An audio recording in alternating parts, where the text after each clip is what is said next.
Ons lees die oordenking vir 18 Junie uit Die Here is my herder met die vriendelike vergunning van Lizet Marie.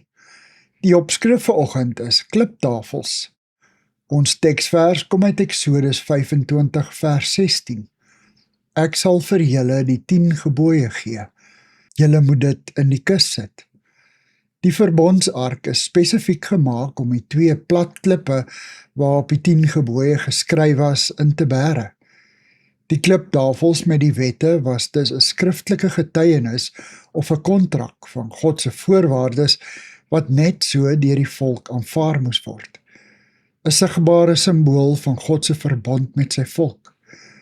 Met die kliptafels het God vir hulle gesê, kyk, dit is ons ooreenkoms, op klip geskryf sodat julle dit kan sien en nie kan sê dat julle nie geweet het nie. In Deuteronomium 4 vers 1 beloof God die volk Israel dat dit met hulle goed sou gaan as hulle die wet van Moses gehoorsaam.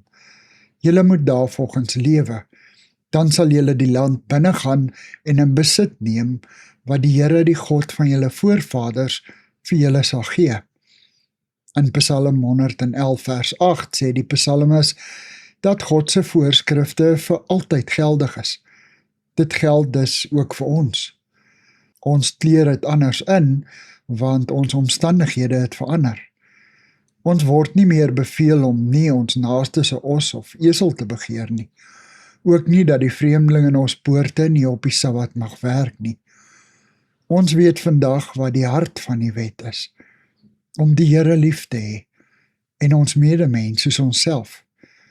Ons gehoorsaam nie meer die wette op die 2 kliptafels sodat ons die aardse land Kanaan mag binnegaan nie, maar ons gehoorsaam God se liefdesopdrag om ons voor te berei vir die ewige Kanaan.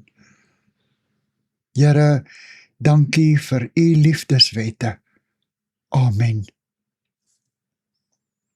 Dankie vir die saamkuier.